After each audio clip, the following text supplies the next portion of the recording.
Welcome to Radio Bravery Live. I'm your host, Justin Belshaw.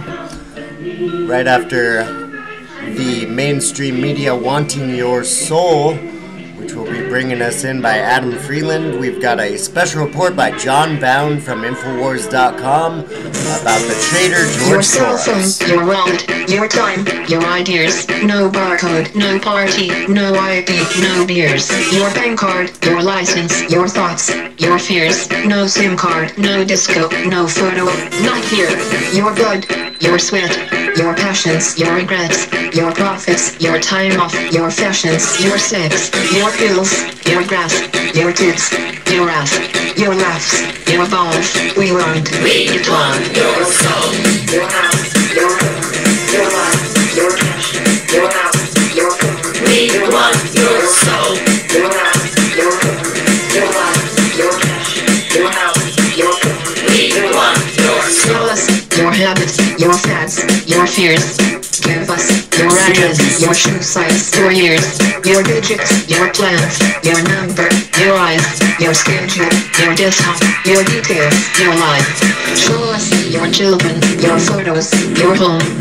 Here, take credit, take insurance, take a loan, get a job, get a pension, get a haircut, get a suit, playing the lottery, play football, play the field, Northampton. We'll show you dreams, we'll show you food, we'll buy you dreams. Now, this is a special report by John Bound from Infowars.com. Soros and Pelosi collude to take down America.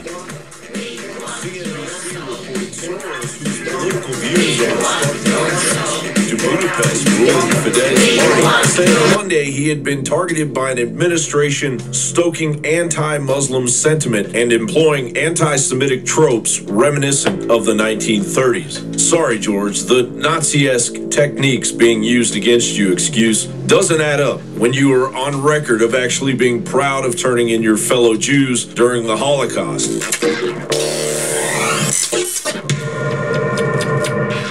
Wow. Top brands pull YouTube ads over pedophilia fears. It's true. They have a lot of very serious stuff sexualizing children on the Google platform. We're going to be discussing that. We've got Black Friday Madness videos and so much more. But first, a powerful report from our own John Bound. You might be an evil stain on humanity when the prime minister of your native country starts a television and billboard campaign against you. Hungarian Prime Minister Viktor Orban accuses George Soros of claiming that George Soros wanted to settle at least 1 million immigrants per year and pay them thousands of euros. És politikai birodalomnak, amely ezt a tervet végre akarja hajtani, legyen bármi is az állam.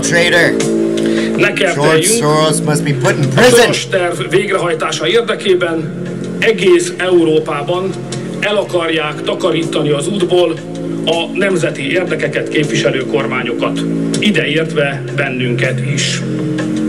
CNBC reported Soros, whose political views are in stark contrast to Budapest's ruling Fidesz party, said Monday he had been targeted by an administration stoking anti-Muslim sentiment and employing anti-Semitic tropes reminiscent of the 1930s. Sorry, George, the Nazi-esque techniques being used against you excuse doesn't add up when you are on record of actually being proud of turning in your fellow Jews during the Holocaust. When the Nazis occupied Budapest in 1944, George Soros' father was a successful lawyer.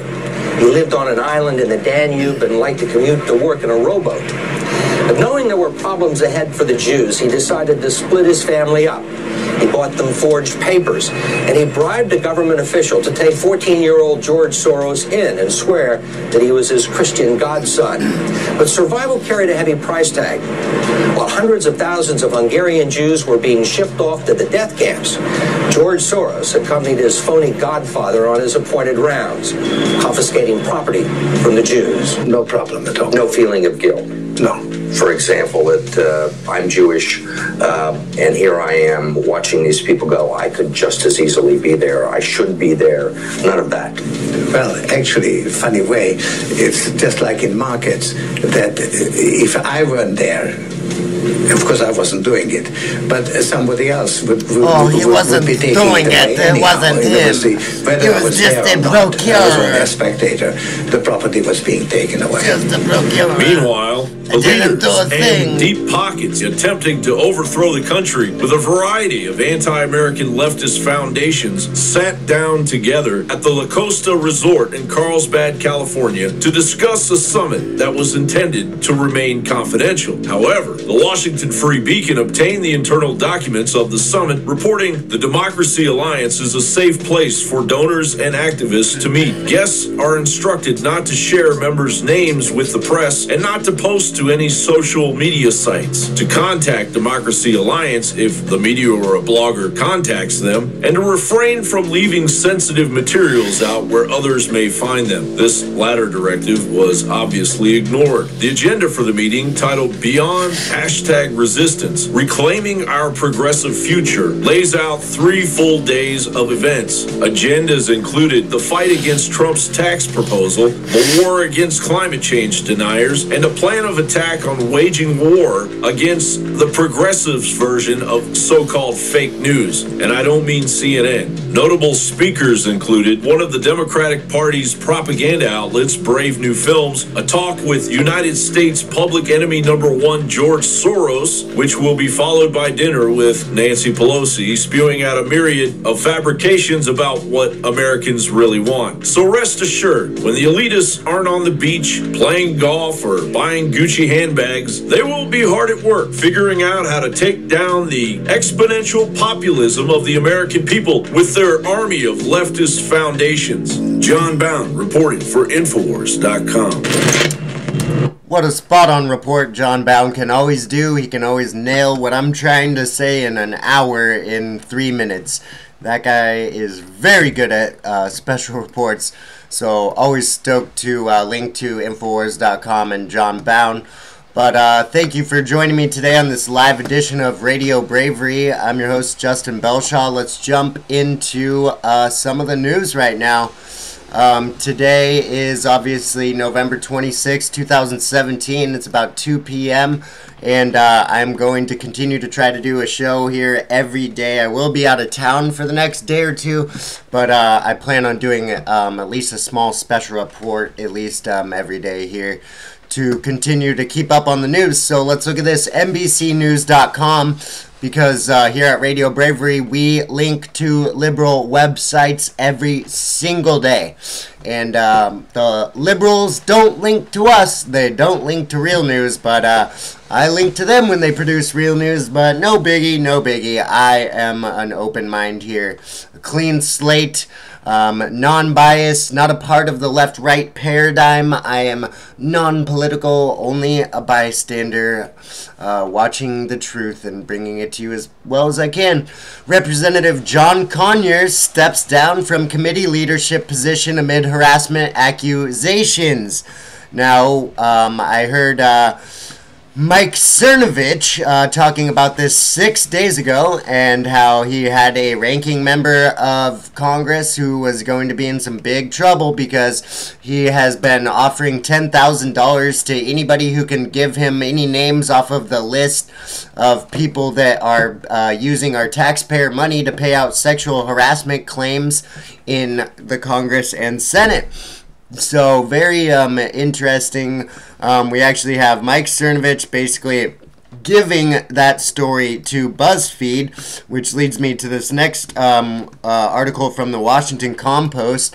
Why BuzzFeed teamed up with far-right figure to break the John Conyers scandal. And this goes on. Oh, the BuzzFeed Cernovich. Okay, so let's just... Journalism can make for strange bedfellows. Case in point, BuzzFeed and Mike Cernovich. Cernovich, a controversial far-right figure, has promoted blatantly false conspiracy theories such as discredited Pizzagate hoax. That's not true, but was the source of a BuzzFeed scoop on Monday night. The Popular News and Features website reported legendary liberal representative John Conyers, Democrat from Michigan, made repeated sexual advances towards female staffers and secretly reached a financial settlement with at least one accuser. The story was based largely on documents and affidavits supplied by Cernovich to BuzzFeed's reporters. And you don't see anybody thanking Mike Cernovich for this breaking huge story. No. But you can go to medium.com where Mike Cernovich writes articles every now and again. Why I tipped off BuzzFeed to the biggest story of the year. Congressman John Conyers Jr. is a serial sexual predator, and I gave the story to BuzzFeed rather than break it myself. Plan A was simple. I'd run the story about Conyers myself. The Democratic media establishment hacks at CNN would attack me. They would call me a fake news conspiracy theorist. This would be saturation coverage, making me the biggest story of the week. I would slowly release my sourcing on the story until at the height of the attacks I would show all my cards. The media and Democrat establishment would be humiliated once again. It would be Breitbart versus Wiener 2.0, and I'd be a superstar. But plan B would be to tip off someone in the mainstream media to this story. If the mainstream media outlet breaks the story, Democrats are required to answer the story. They can't use their usual smear tactics.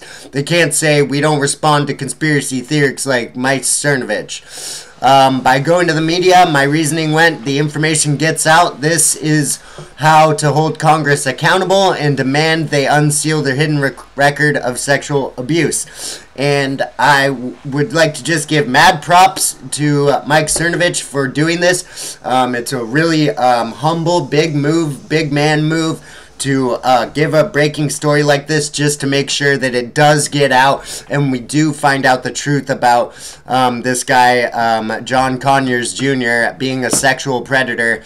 And, you know, it's very rare that we have journalists like Mike Cernovich who are actually more worried about this sexual predator being charged and having an actual outcome of this story rather than just making himself big and the story of the week. No, he wants actual answers and change, and he wants to help people's lives, like put this sexual predator in prison.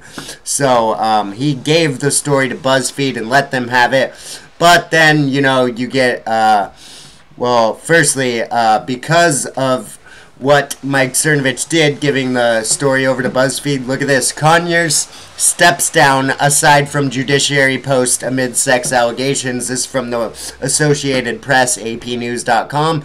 John Conyers has now stepped down from his Judiciary Post because of Mike Cernovich breaking that story and forcing it into the mainstream media by the hacks at BuzzFeed. So that is really great news. And then, of course, you have plenty of hit articles coming out when you Google Mike Cernovich. Here's NPR. Who is Mike Cernovich? Goes on to say, there's a backstory to the revelations about Democratic Congressman John Conyers. BuzzFeed first reported that Michigan lawmaker reached a settlement dismissing blah, blah, blah. The documents came through Mike Cernovich, far right, so far right, pro-Donald Trump activist, who's been known for promoting fake scandals. Oh, really? Well, seems like he just gave you a giant breaking real story. But keep trying to demonize him and put, you know, not that he just handed you one of the biggest stories of the year. You just leeches, these people. So pathetic.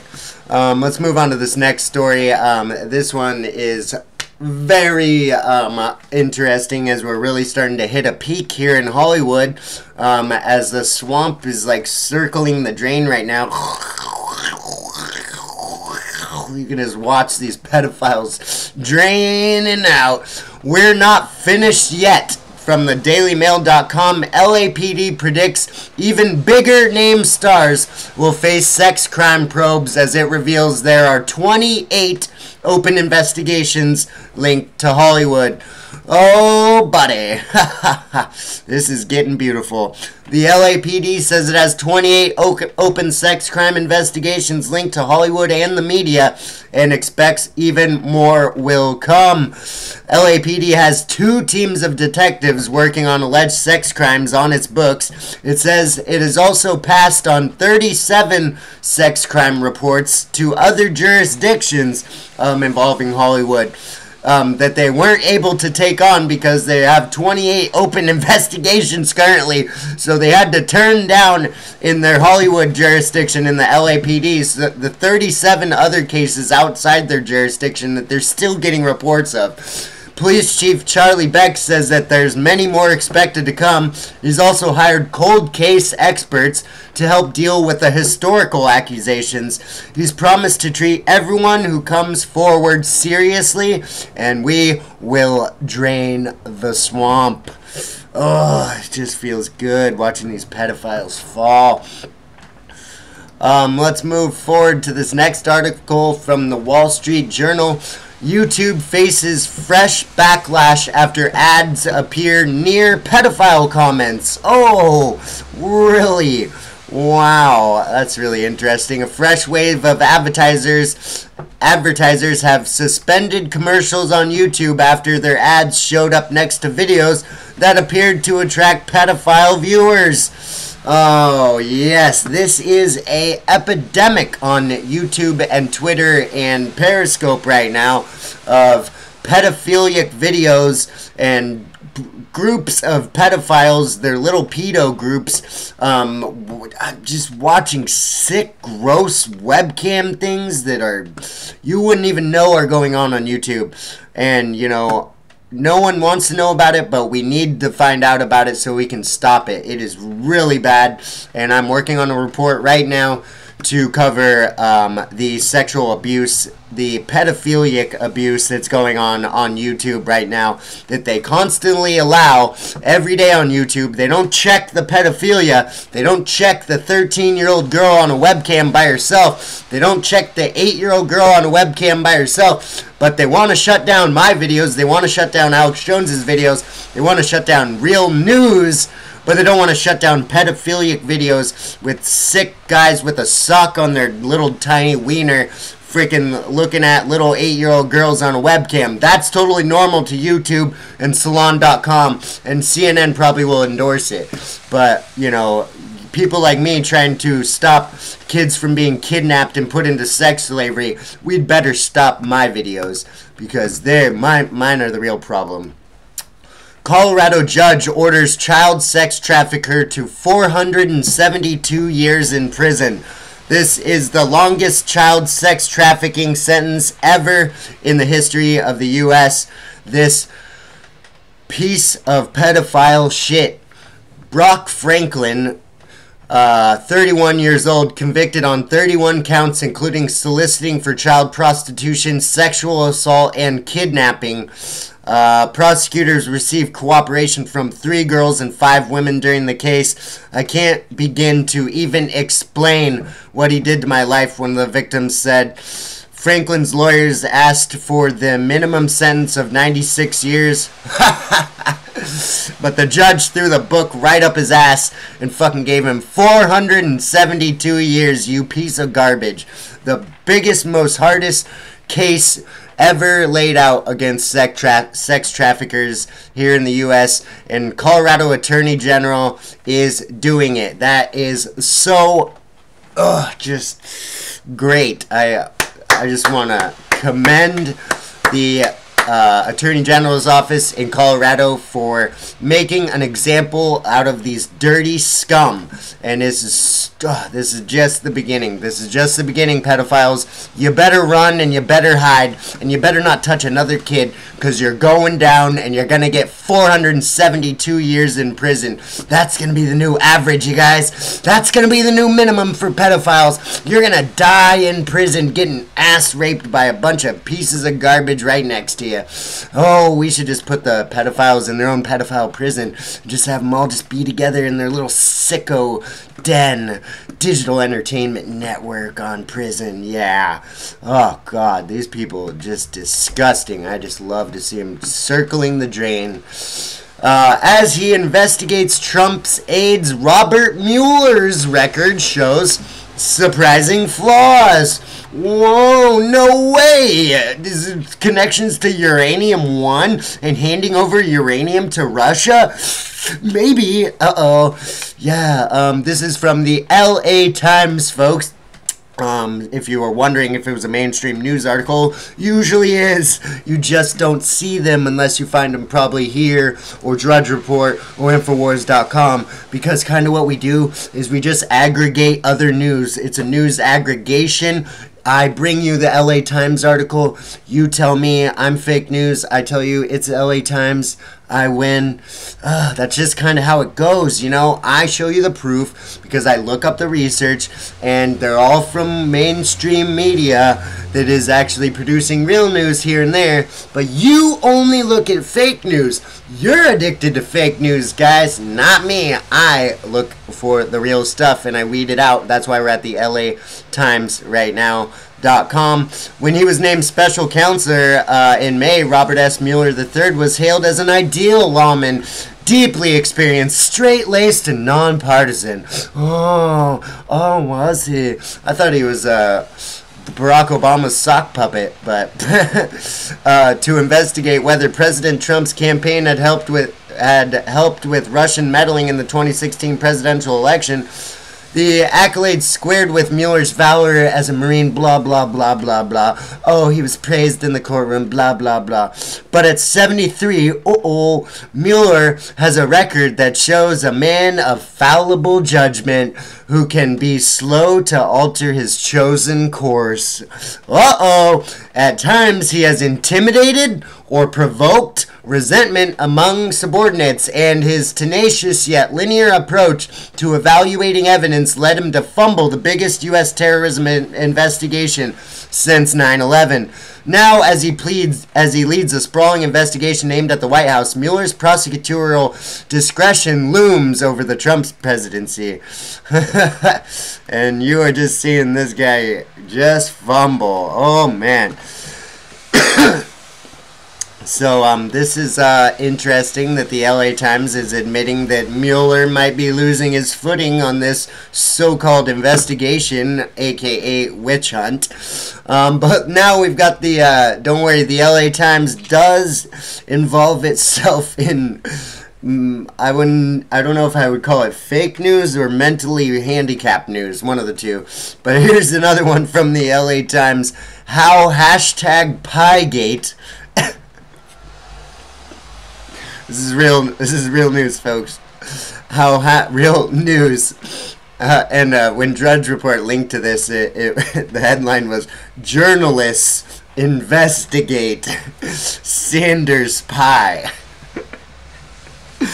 Journalists at the LA Times. How Piegate is the latest example of the Trump administration's credibility being called into question. These psycho vultures, these rats in the media just sit there like just smelling out a bad story, just anything that smells like a little bit of poop. Oh yeah, mainstream media, yeah, I want that little turd. Oh yeah, did she bake the pie or not? Did she? We'll never know. Sarah Huckabee Sanders, liar. Straight Piegate. #PieLied. It's a question only the White House press secretary Sarah Huckabee Sanders can answer. It's also a sign of where our polarizing politics have taken us in 2017. Oh no, yeah. Quote, "I don't cook much these days, but managed this chocolate pecan pie for Thanksgiving at the family farm." And Sarah Huckabee Sanders posts a picture of a pecan pie with a white background. Oh, but April D. Ryan, called her out super hardcore. She said, "Show it to us on the table." What? This is Thanksgiving. This is literally on Thanksgiving. You got no life. You got that little of a life. You want the White House press secretary to prove it, bitch, with your pie. I don't know about that. Is that really on your? Why don't you take a picture of it with your dinner table or with the tablecloth under it? We don't know. White background. What? No way. Show it to us on the table.